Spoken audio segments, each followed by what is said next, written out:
Madame, Monsieur, chers Bistréamaises, chers Bistréamais, une nouvelle année vient de s'écouler et l'ensemble de l'équipe municipale se joint à moi ce soir pour vous souhaiter une très bonne année 2022.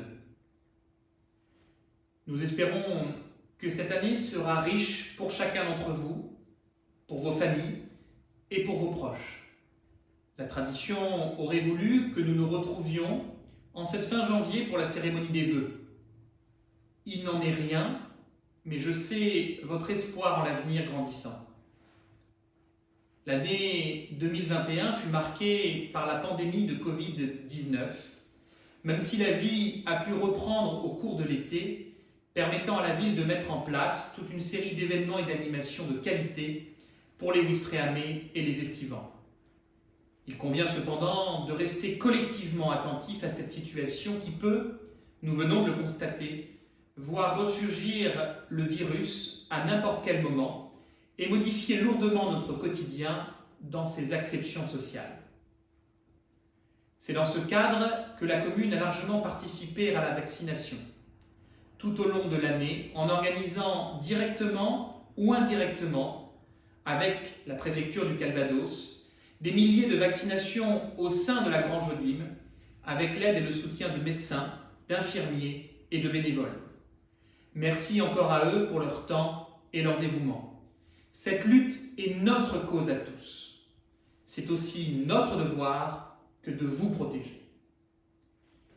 Il est important que chacun joue le jeu dans un esprit collectif et bienveillant les uns vis-à-vis des autres.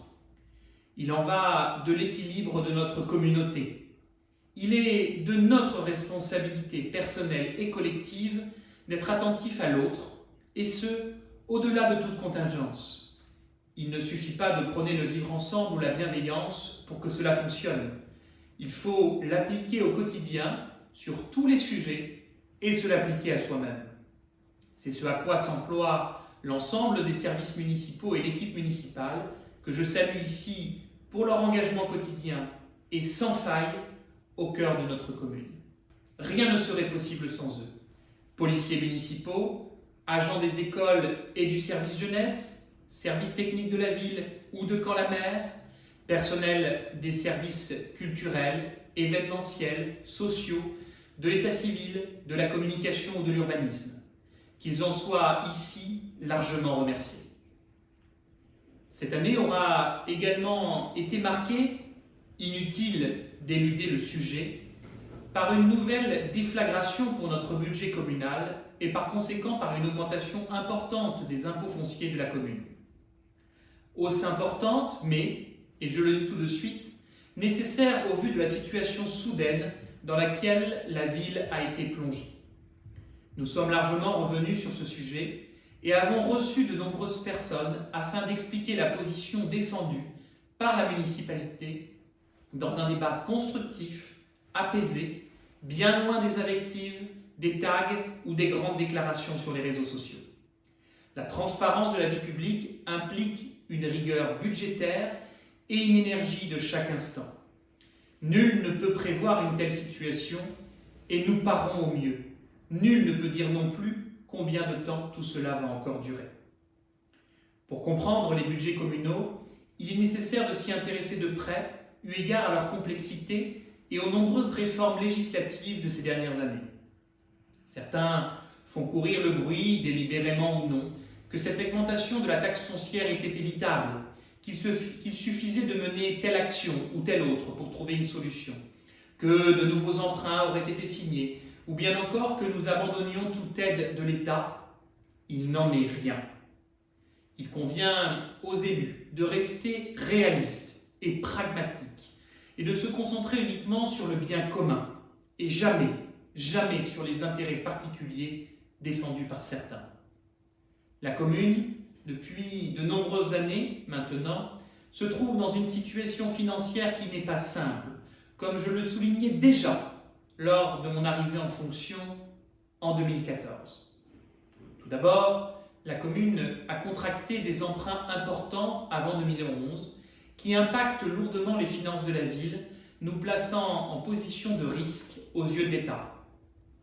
Il ne me revient pas de juger ce qui a été fait par le passé, mais tout a été fait depuis pour poursuivre le désendettement de la commune, alléger nos emprunts et sortir du risque des taux variables que nous connaissions, tout en ne contractant aucun nouvel emprunt. Aucune marge de manœuvre nouvelle ne nous est permise ici, et je n'ai donc aucune leçon à recevoir sur la gestion de la dette. Ensuite, les revenus importants du casino, un peu moins de 2 millions d'euros par an, ressources, s'il en est, importantes pour la commune, sont affectés au budget de fonctionnement et non d'investissement, comme cela est généralement le cas par transfert d'excédents chez nos voisins de la côte. Là encore, toute comparaison serait donc hasardeuse et hors de propos, pour ne pas dire sans intérêt. La perte d'une partie de ces revenus 2 années de suite impacte donc lourdement le budget de fonctionnement de la ville. Nous étions à 100% dépendants des revenus du casino, alors même que nous avions vécu cette situation similaire en 2008, et nous intégrions ces sommes dans le budget de l'année en cours, alors que ces revenus n'étaient pas assurés. La crise sanitaire nous a montré une fois encore que nous devions être extrêmement prudents et qu'il fallait donc décaler ce budget de l'année en cours sur l'année suivante, ce que nous avons décidé de faire en partie. De plus, nous avons réussi à réorganiser le contrat qui nous lie avec le groupe Barrière et ainsi éviter à la ville de payer une indemnité complémentaire de près d'1 million d'euros pour laquelle nous n'avions pas de réserve financière. Que chacun mesure ici le travail accompli pour éviter le pire. Ce travail nous évite de devoir augmenter à nouveau les impôts en 2022. À cela s'ajoute une masse salariale qui est élevée. Et dans la fonction publique, il n'est pas possible de la réduire brutalement, comme dans certaines entreprises privées. De plus, derrière la masse salariale, il y a des agents qui travaillent pour la collectivité et participent du charme et de l'attractivité de notre ville avec cœur et envie. Depuis de nombreuses années maintenant, la municipalité a pris la décision de ne pas renouveler les départs en retraite à la condition du maintien d'un service de qualité. Cela prend du temps et toutes les économies opérées sous le précédent mandat sont gommées par l'augmentation des charges l'année suivante. Les dépenses en RH n'ont donc pas explosé, mais suivent la réalité des augmentations prévues par l'État. Vous comprenez rapidement avec ces données que la perte d'une grande partie des recettes du casino, combinée à une impossibilité pour la ville de contracter un nouvel emprunt, sans oublier des marges de manœuvre limitées et des bâtiments communaux à moderniser, nous a mis dès 2020 dans une position difficile, alors même que nous avions démontré notre sérieux budgétaire au préalable de 2014 à 2019. En parallèle de tous ces éléments, il ne faut pas oublier la suppression de la taxe d'habitation, qui est déjà une réalité pour beaucoup d'entre vous, ou en cours pour d'autres, et se poursuivra par tiers en 2022 et 2023. Cela impacte également les revenus de la commune qui ne sont pas entièrement compensés et permettra en parallèle à beaucoup d'entre vous de réaliser des économies importantes avec un niveau de service toujours aussi élevé. Sachons aussi nous satisfaire de bonnes nouvelles.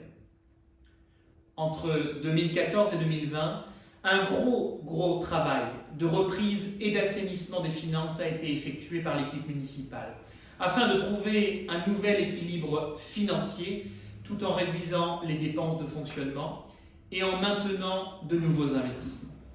Ce travail colossal mené sous la précédente mandature a porté ses fruits et je tenais à remercier l'ensemble de l'équipe municipale d'alors. Au vu de la crise que nous traversons, nous avons donc été contraints de trouver des solutions rapides et pérennes pour faire face aux pertes de revenus engendrées par la fermeture du casino pendant de nombreux mois et non compensées par l'État. 2020 se clôture de nouveau avec une perte des revenus du casino de plus d'1 million d'euros. La fréquentation du casino n'est pas revenue à l'identique, loin de là. Qu'auraient dit certains si nous avions rendu des comptes dans le rouge? Qu'aurait-il dit si nous avions consommé des sommes d'argent du casino que nous n'aurions pas touchées en parallèle? Qui en aurait porté la responsabilité? Je vois déjà les Cassandres et autres porteurs de bonnes nouvelles a posteriori, avec leurs présages et autres bonnes idées, nous donner des leçons. Lors des différents conseils municipaux, on me disait trop prudent, mais vous voyez aujourd'hui que plus rien n'est assuré et bien d'autres collectivités vont avoir recours au levier fiscal dans les mois à venir, car la crise aura de lourdes conséquences sur tous les budgets communaux. Prudence est mère des vertus. Il faut donc mettre à l'abri le plus rapidement possible les finances de la ville, même si nous devons réduire encore nos dépenses de fonctionnement, comme nous avons su le faire à hauteur de plusieurs centaines de milliers d'euros au cours de l'année passée, avec un plan d'économie et la mise en place d'un contrôle de gestion rigoureux. Nous avons pris nos responsabilités et je les assume pleinement. Vous savez ma détermination à agir et sachez que je ne lâcherai rien. 2022 sera aussi une année charnière, avec les élections successives du président de la République et de nos députés à l'Assemblée nationale. Ces élections sont d'autant plus importantes qu'elles définiront le visage de la France dans une période difficile et dans un contexte international et environnemental très préoccupant. Il est important que l'ensemble de nos concitoyens se mobilisent afin de s'emparer de ces sujets pour ne pas les laisser aux ambitieux, aux fanatiques, aux fumistes et aux complotistes de tout genre. Cette nouvelle assemblée doit être l'émanation d'une union nationale, entièrement tournée vers le redressement de la France, la protection de notre environnement, la défense de nos valeurs communes, le bien de tous, pour tous et partout. La politique, c'est le don de sa personne pour la chose publique, afin de servir l'intérêt commun et non de s'en servir. Ne l'oublions jamais et emparons-nous collectivement des sujets qui concernent la France et l'Europe, afin d'avancer collectivement sans oublier personne. Parce que nous pensons l'avenir ici et maintenant, revenons quelques instants sur les nombreux projets qui ont été menés par la commune en 2021, malgré un contexte sanitaire et financier complexe. Il est nécessaire de continuer à investir, sinon on renoncerait aujourd'hui à l'emploi, on renoncerait aujourd'hui à la modernité et nous laisserions les problèmes actuels et les contraintes aux générations futures. Nous assumerons les sujets de notre époque en y faisant face collectivement. Des travaux très attendus ont commencé dans le quartier dit des Charmettes, avec la reprise des réseaux qui dataient pour certains de 1923. Un réaménagement total des trottoirs et des voies sera ensuite opéré afin de rendre ces ruelles encore plus agréables et conviviales pour le bien de tous. Il s'agit de travaux importants qui sont menés en lien étroit avec les services de Camp-la-Mer et se poursuivront jusqu'en 2023. Promesse tenue. La construction de la base de maintenance des éoliennes du parc situé au large de Courseulles-sur-Mer a enfin commencé sur le terre-plein à proximité du centre d'activité nautique de Ouistreham. Il s'agit là d'un projet majeur pour la ville qui participe de renforcer encore la position de la commune comme pôle nautique d'importance et zone industrielle-portuaire de premier plan. Il devrait voir émerger une nouvelle vitalité économique du port tout en s'inscrivant dans les énergies renouvelables qu'il convient de développer. De nombreux aménagements seront également conduits sur les anciens pontons en bois et la cale de mise à l'eau cette année. Notre port poursuit sa modernisation, même si le Brexit rend les perspectives plus sinueuses et retarde d'autres travaux de réaménagement, place du Général de Gaulle. Dans cette veine, les élus de la majorité, souhaitant participer du développement des énergies renouvelables, ont décidé de mettre en place un champ de panneaux photovoltaïques dans la zone du Maresquier, en lieu et place de l'ancienne décharge à ciel ouvert de la ville, fermée de longue date. Une belle opportunité pour la commune qui fait porter financièrement ce projet par une entreprise privée spécialisée. La commune a également mis en place un atlas de la biodiversité communale, dispositif extrêmement intéressant destiné à mieux connaître notre faune et notre flore au niveau local. Nous comptons sur l'implication de chacun sur ce sujet pour participer du recensement. Des aides à l'isolation des maisons et des déductions fiscales ont également été votées pour que chacun se sente acteur de ce changement. Le service dédié à la jeunesse a sensiblement évolué avec la municipalisation de l'association Anime Jeunes. Il nous semblait important de reprendre ce service afin de le pérenniser tout en continuant à le développer pour pouvoir offrir toujours plus aux familles et garantir une offre de qualité. Cela n'aura qu'un coût modéré pour la commune, étant donné que l'association vivait essentiellement de la subvention que lui octroyait la ville. Qui aurait pu imaginer un seul instant notre ville voir disparaître son service jeunesse, alors même que nous avons besoin de familles et d'enfants pour peupler la commune. Cette année également, furent finalisés les travaux du tiers-lieu au sein du centre socio-culturel, dénommé aujourd'hui le Pavillon, en référence au nom de l'ancienne ferme. Ces travaux furent pensés au début du mandat passé afin de venir compléter et finaliser ce bâtiment en rez-de-chaussée. Un lieu multitâche et multifonction permettant d'accueillir à la fois des activités liées à la jeunesse, aux associations, au numérique, aux actions sociales et culturelles. De belles perspectives pour notre commune avec un bâtiment ouvert à tous et moderne. La commune a également construit, en lien très étroit avec le bailleur social Inolia, des logements d'urgence derrière le presbytère, en remplacement de ceux situés dans l'ancienne gendarmerie, rue Gambetta, devenue trop vétuste.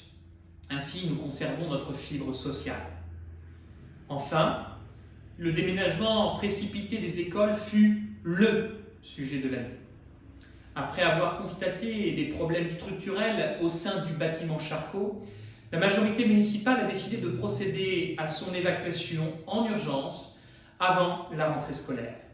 Les services de la commune ont alors conduit le déménagement de toutes les classes au sein des bâtiments Coty et Briand en moins de 15 jours. J'en profite pour les remercier une nouvelle fois pour leur réactivité et leur travail de grande qualité qui ont permis aux élèves et aux professeurs d'effectuer une rentrée de septembre en toute sérénité. Très rapidement, nous avons engagé un programmiste qui nous accompagnera tout au long de l'année 2022 pour assister le comité de pilotage dans lequel figurent les représentants des parents d'élèves pour convenir des travaux importants à mener sur les bâtiments pour nos enfants. Ce chantier a provoqué le transfert de la cantine scolaire vers l'espace Jules Viclin pour garantir un service de restauration à nos enfants. Si quelques ajustements sont à trouver, le niveau de qualité des repas s'est largement amélioré pour le plus grand bonheur de tous. De beaux projets arrivent aussi en cette nouvelle année. Tout d'abord, la rénovation et l'agrandissement du cinéma Le Cabieux, ce magnifique lieu tant apprécié des Ouistrehαμais et au-delà, avait besoin d'une salle supplémentaire afin de pouvoir continuer à se développer et garantir son existence face aux grands distributeurs de films. Ce sera chose faite en 2022. Nous en profiterons pour réaliser toutes les mises aux normes en termes d'accessibilité, sans quoi nous aurions été contraints de fermer le site. Je remercie les bénévoles de l'association qui gère le cinéma, ainsi qu'Alexandre Lavenant, avec qui nous avions initié le projet il y a quelques années, et Philippe Moisson, avec qui nous le portons maintenant, projet subventionné à 80%. Un autre grand projet sera mené en 2022, la rénovation du gymnase Maurice Chevalier, connu sous le nom de COSEC, en proximité du collège, qui en fait bon usage. Ce site, construit en 1975, a besoin d'être repris dans son ensemble. Chauffage, accessibilité, toiture, terrain, isolation et vestiaire, le tout là encore subventionné à 80%. Un projet global a donc été mis en place afin de répondre à tous ces besoins et une extension sera même construite pour que les associations de handball et de basketball de la commune puissent bénéficier d'un vrai clubhouse. Nous en profiterons par la suite pour détruire les lieux de stockage en préfabriqué des associations d'entraide situées juste à proximité et qui ont été déplacés dans des locaux neufs plus adaptés à côté de la caserne des pompiers. C'est là aussi l'une des satisfactions de 2022, l'arrivée des nouveaux locaux de distribution alimentaire pour les plus démunis au Clos Neuf, pour le secours libre et entraide et solidarité. Un engagement fort de la municipalité. Cette année fut également l'année de la reprise partielle des événements et d'une certaine vie sociale. Nous avons connu quelques grands moments qui ont ravi petits et grands, qu'ils soient d'ici ou d'ailleurs. Un événement exceptionnel en 2021 avec la Normandie Beach Race où nous avons accueilli plus de 100 000 personnes en 3 jours dans notre commune pour le plus grand bonheur de nos commerces après 2 ans de difficultés, commerces qui ont gagné en nombre ces dernières années grâce à notre politique volontariste et attractive. En tant que station balnéaire, nous devons porter ce type d'événement, comme la Normandie Beach Race, qui participe de la vitalité économique nécessaire à notre ville. Elle reviendra en 2023. Nous avons également eu le plaisir d'accueillir la Journée nationale de la SNSM, qui mettait à l'honneur toutes celles et ceux qui participent quotidiennement à la sécurisation de la navigation. Nous continuerons de soutenir la SNSM. Sans oublier une magnifique fête de la coquille, où les pêcheurs ont testé la collecte et le tri de la coquille Saint-Jacques. Le Forum du développement durable littoral a également pu se tenir cette année avec de nombreuses conférences, expositions et animations pour sensibiliser chacun. Il était important pour les élus de la majorité que l'esprit et la magie des fêtes de Noël soient bien présents cette année après les festivités en demi-teinte l'année passée. C'est pourquoi nous avons décidé de mettre en place un village de Noël au bourg avec une patinoire. Ce fut un franc succès au vu des sourires esquissés par les enfants sur la glace. Merci également aux associations de la ville pour leurs nombreuses animations tout au long de l'année. Elles participent grandement de la vitalité de notre commune, au-delà des concerts et nombreuses animations portées par la ville. Renoncer à faire de Ouistreham Rivabella une station balnéaire vivante et dynamique, ce serait nier notre histoire et notre identité. Cette vitalité de la commune, que ce soit en termes de construction, de rénovation, mais aussi d'événements portés par la commune, font que depuis 3 ans maintenant, notre ville a vu sa population augmenter de nouveau, progressivement, après quelques années de baisse entre 2010 et 2015. Nous sommes aujourd'hui 9462 Ouistrehamiens. Cela n'est pas le fruit du hasard et est bien le résultat de la politique volontariste menée par la municipalité depuis 2014. Une belle récompense pour les élus et des retombées bénéfiques pour la commune, que ce soit en termes d'emploi, de développement de commerce et de rayonnement. Un vent nouveau souffle sur notre station balnéaire et nous nous devons de l'entretenir en accueillant notamment les nouveaux Ouistréhamais qui ont décidé de franchir le pas lors des confinements successifs. Chers amis, ce que nous portons est toujours guidé par notre seule et unique volonté de servir notre commune et ses habitants. Il n'y a rien de plus important pour nous que de continuer à voir notre belle station balnéaire se développer et se renforcer afin de toujours répondre aux nouvelles préoccupations qui sont les vôtres. Cela doit se faire en bonne intelligence et de manière à ce que les finances de la commune ne soient pas mises en difficulté. Nul ne peut ignorer que le vivre ensemble a aussi un prix. Ensemble, nous continuerons de développer Ouistreham Rivabella dans les mois et les années à venir au service de ses habitants et des estivants. Alors, à chacune et chacun, tous nos vœux en cette nouvelle année 2022. Bonne année.